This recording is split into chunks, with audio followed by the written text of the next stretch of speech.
Alright guys, TacticalRab back again today. I hope you're all doing well and enjoying your day so far. With the maps getting leaked for Modern Warfare 2, Scump's given his reaction to the potential of Hackney Yard making its return, but also talked about the format for the upcoming season, especially with best of sevens now being the grand finals format. What does that mean for a team that could potentially win every single series or tournament and then just lose one match in the grand finals? He reckons that should not be the case. Very much intrigued to your thoughts in the comment section below. Hit the like button if you enjoy. Subscribe if you're new as always. I'd greatly appreciate it. It really helps out the channel. Thank you very much indeed for doing that one. Simp's played the campaign, really enjoyed it apparently, so yeah, hopefully if the campaign's good, the regular game might be good as well. We'll see about that one. This quickly from aBeZy, who was formerly Paris Legion assistant coach. I'm pretty sure his opportunities there have fallen through. Difficult really because still the substitute and the kind of coaching question is so up in the air for many of these teams. We still have no idea what OpTic and some other teams are doing with regard to their coaching stuff. Again, they've got Rambo, but JP Krez and these other guys. We saw Revan became the GM of Seattle Surge.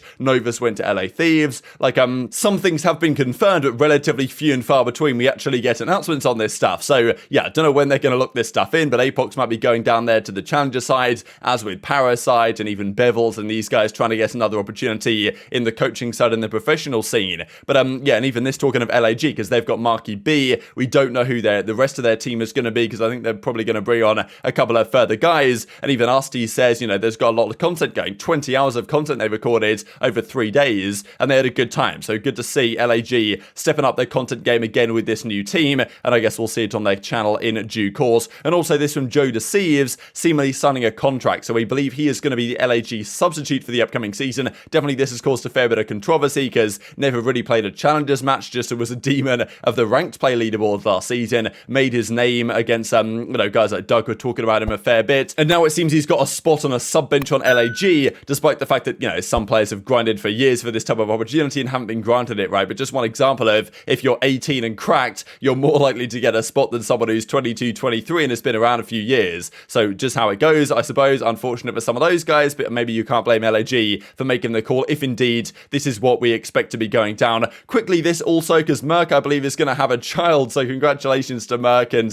his family, really, around Major 1. So he might not be able to make it due to the timing of that. And that's the thing. What's going to happen with Maven, because Maven and Merc, that's the duo, you want them to be there for the majors. This season they didn't do the online qualifiers, but they were just signed on to do the majors, right? And I think that was a pretty nice compromise, really, because I guess the CDL didn't want to pay them their money or whatever it is. And even as Maven says, assuming we are signed on, which I assume we will be, I may just host the first event or something, not entirely sure. So yeah, that's interesting as well, because we thought maybe Puckett, could he be making the return as the host of the CDL this season? Could Maven just step into that hosting role for the first event, and if his partner isn't there in Merc? So don't know what's happening there, but still one thing to keep your eyes on, because even the talent for the CDL this season seems very much uncertain as well in terms of who is going to be in what particular roles. Let's talk about maps then in Modern Warfare 2. Only 11 6 versus 6 maps. Kind of interesting, to be honest, just because last year in Vanguard we got, was it 16 or something like that maps? Now look, don't get me wrong, there was, out of those 16 maps, there was probably one good map, I would say, in Tuscan, and the rest were terrible. So the pure number doesn't matter that much as long as the majority of them are good. But 11 is not great, especially because a lot of these maps often are just they take a ground war map, they take a bigger map, they take a part of a warzone map, and they just scale it down and say, yep, 6v6 map, crack on, that'll be fantastic. Turns out often that's not really the case. Now, the maps we saw in the beta were okay, but I wouldn't say they were anything spectacular, and that, they make up a third of the launch map. So we're really going to have to hope that this Marina Bay Grand Prix map, which name has now been changed, is actually pretty good. And maybe Hackney Yard comes back, but that's unclear as it stands. So these are all the names of the maps. So the hotel map we saw in the beta, Museum at Mercado, that was there, Farm 18 was there. Then you've got these other maps. Tarak is there. So, I mean, these maps sound to me like they've just been adapted from ground war maps, to be honest. You've got this Fortress map, the Hydroelectric map. You guys might remember a map called Hydro back in Black Ops 2. It was a DLC map. Wouldn't really be viable for competitive, but it was pretty cool. It had that thing where the flood would sometimes come through the middle of the map. It was a cool map, I thought. Probably not what's going to happen here. Maybe they'll do the copy and paste. Some sort of border crossing map, then Embassy, and then El Asilo. So, I don't know. These are the map names seemingly going forwards. The one I didn't mention is the Crown Raceway. Now, this was formerly known as Marina Bay Grand Prix. I guess they didn't have the rights to either the Grand Prix part of the name or to the Marina Bay part of the name, just because it's the Singapore Grand Prix, effectively. So I don't know if they've changed anything on the map itself, or they just had to change the name of the map. I kind of mentioned this when we talked about this first of all, because there was the KN-44 from Black Ops 3. It was known in the beta as the ARC-7, the ARK-7 or like -7, and they changed the name for the release of the KN-44, I think because of copyright issues, whatever that might be. So potentially a similar thing here. They had to take the map out of what they were going to do in the beta, change the name, and now it's good to go, hopefully. So those are all the 6v6 launch maps. As I say, we know that some of these are already not great. Maybe a couple of them could work for certain modes, but we're going to need a serious performance out of some of these other maps where they launch, to be honest. And of course, the thing is, to me, it's like these maps, we should be getting more than this, right? Because over time, they should be bringing back, you know, where is Terminal, for example? Where are some of these other maps, like High Rise? Like these ones that are making the return, but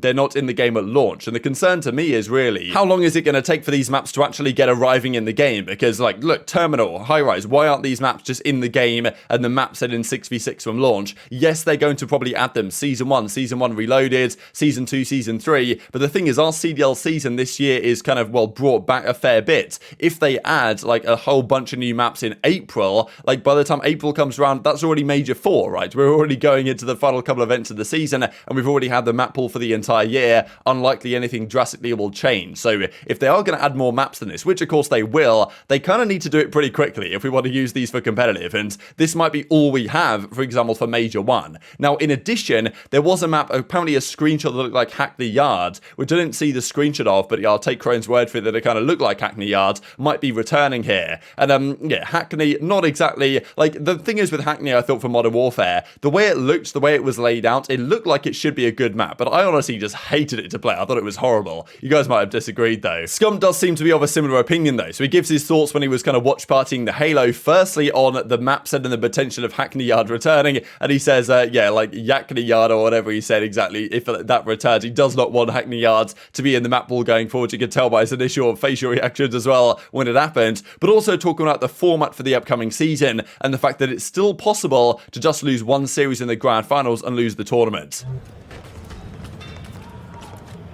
You can lose one series of the CDL tournament and get sent home in grand finals? Yeah, I don't agree with that. But it is what it is. It is what it is. Saying what? Is Hackney really coming back from MW2? Hacking? I don't think so. No, Hackney. Oh, Hackney. Yeah, Hackney Yard. If Hackney's coming back... If Hackney's coming back, I mean... Ask him if it's coming back. Is Hackney coming back? Yeah, is Hackney coming back? And honestly, we're looking for the...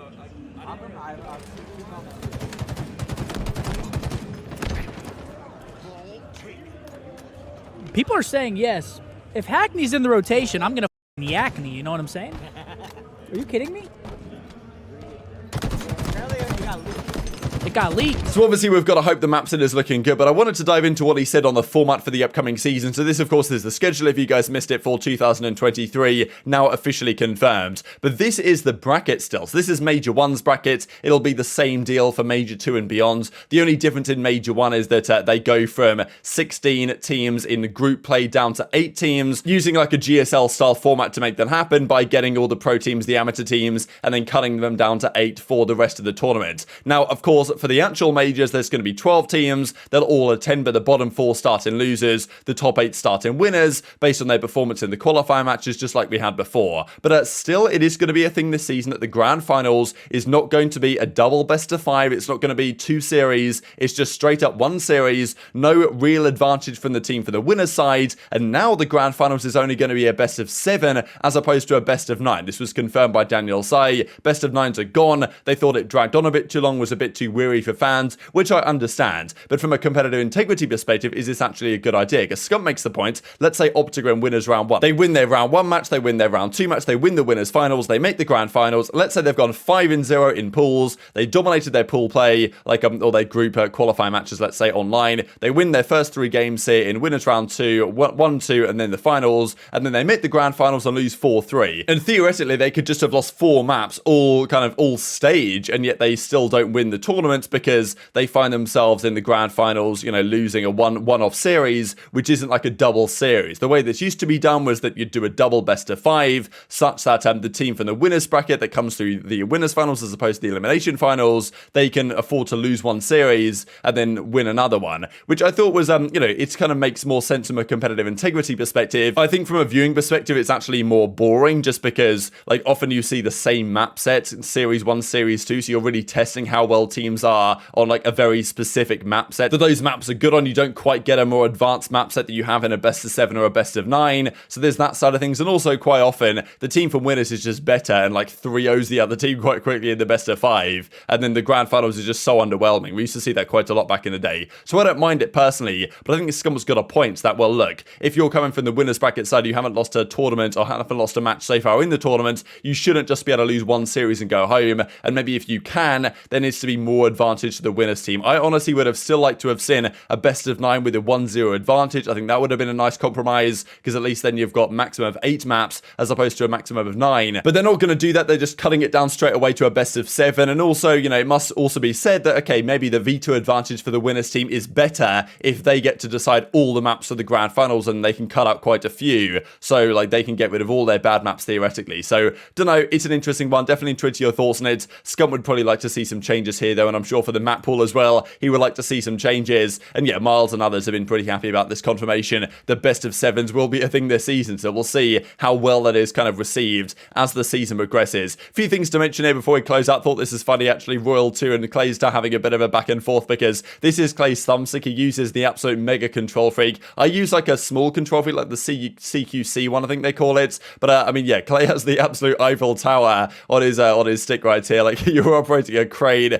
says Royal 2. So yeah, it seems to work for Clay, and he's back in the league again. Couple of quick things to mention. Top 14, top 13 players. Firstly, aBeZy was at, well, aBeZy was 13th actually. So weird to see aBeZy this low. But you could also argue, like, you know, aBeZy, this is still quite high for aBeZy. To be fair, I do think he was very impactful this year. Across all metrics, despite not having the best numbers, they still got great results, FaZe, and aBeZy was a key part of that at times, despite being, you know, probably his worst year so far of competing, arguably, I guess World War II or whatever. But yeah, it was an up and down year for aBeZy. He gets 13th.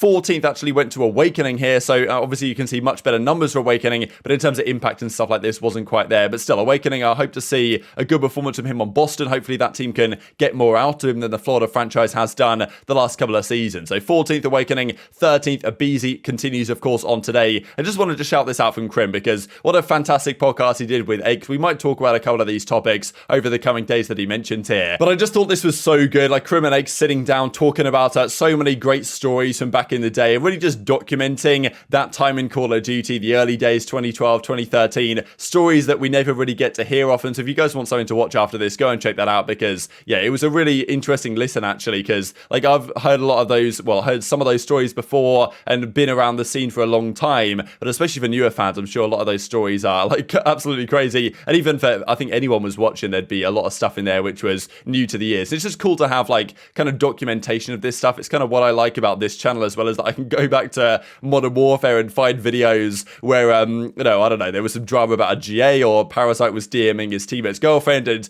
like all that kind of stuff is documented in a sense on this channel. And but of course, my channel hasn't been around for decades, right? And it was cool that CleanX could go back and revisit some of those stories before they are lost to time. But very much enjoyed your thoughts on all this stuff in the comment section below. Hit the like button if you enjoyed. Subscribe if you're new as always. Take care, and I'll see you next time.